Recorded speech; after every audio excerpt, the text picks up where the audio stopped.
Heard a lot of chatter about the portable mortgage. Let's chitty chat about it together. So traditionally when you sell your home is paid off. Whatever is the difference between your home being paid off and what it was worth, that's your proceeds that you were given. And then you go buy a new home, you are leaving your interest rate. So if you had a 3% interest rate, you sold your home, you make $200,000 on it, you go buy a new home, you're subject to current interest rates, which are in the 6s to almost 7s, depending on credit, income, assets, DTI, all of the things. A portable mortgage that has been proposed would be you would take your current interest rate at whatever balance is left on that mortgage and get to apply it to the new home. Has this started yet? It was actually introduced last year in 2025. It's called the MOVE Act. It's an acronym, but it's called the MOVE Act. And in 2025, it was introduced to Congress of, hey, we need to research this to see if it's even an option. A lot of people assumed it was moving forward. No, it was literally just an act to say, hey, we need to research this. Now, at the beginning of 2026, they went, hey, we need to do actual studies on this. We think it could work. We want full-blown studies on this.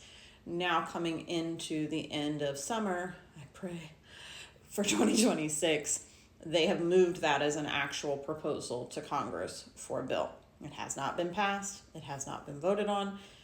If you know anything about bills that go to Congress, it will probably be changed 52,000 times. So it's not ready yet, but let's talk about if it did pass, what it could likely look like. So let's say you bought your house for $300,000. It's now worth $400,000. You've held it for a while. You still owe $200,000 on it. So if you were to sell your home today, just a traditional sale, you still owe $200,000, it's worth $400,000, you would make $200,000. It'd be a little bit less because the fees, et cetera, et cetera, et cetera. That would be the traditional way. Sell your home, get your proceeds, move on. However, with a portable mortgage, what they're going to say is, okay, you still have a home loan for $200,000 at 3%. And now you want to buy a $600,000 home, okay? And you're going to make $200,000 off the sale of your home. So what they're going to do is they're going to take that $200,000 mortgage at 3% and they're going to apply it to the new home. Now you can also take all your proceeds and apply that. So let's say you did. Let's say you have your $200,000 mortgage at 3% and you're also going to put $200,000 down. So now of that $600,000 purchase price, $400,000 is already taken care of. $200,000 was straight cash. $200,000 is coming in as a loan at 3%. Okay. Now you still got another $200,000 though, right?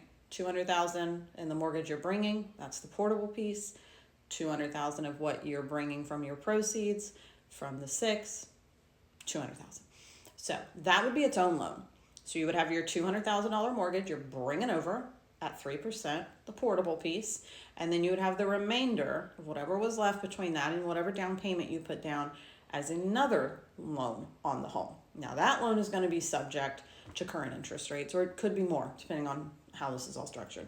So you could have one loan at 3% for $200,000. You could have another subset loan at $200,000 for 6.5%, or wherever rates are. So you're going to have two different payments technically. However, cumulatively, your loan would be a lower payment. Because if not, and you wanted to buy that same $600,000 house without a portable mortgage, let's say you do put $200,000 down from your proceeds, that whole $400,000 is at current rates, right? So that whole $400,000 is at 6.5%, for example.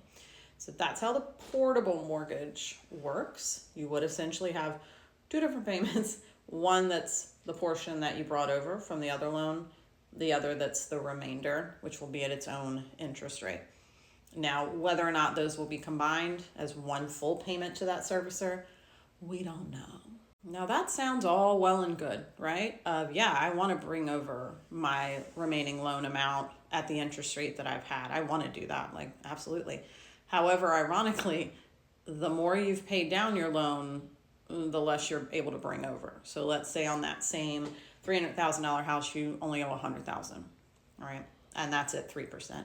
You're bringing over $100,000 at 3%, but depending on whatever is left as your proceeds, let's say you need to pay off a bunch of debt or you want to pay off your student loans, whatever it may be, you may have a pretty decent chunk of that $600,000 house as the higher loan. So Logistically, for each individual, it may make a lot of sense. It may not.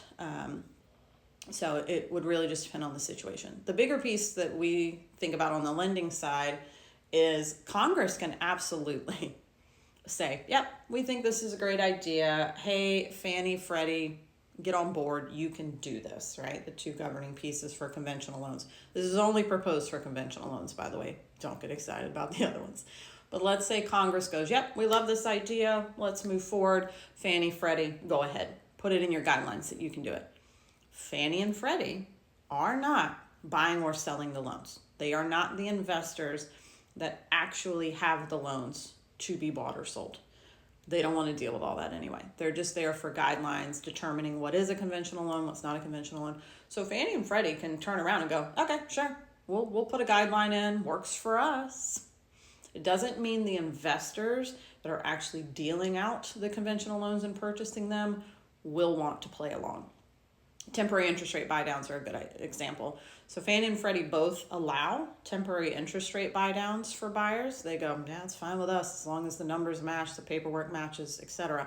Many of the investors that are dealing in conventional loans go, no, we don't want to deal with that from a servicing standpoint. It's a headache. It's too risky. We're not going to offer that on our loans.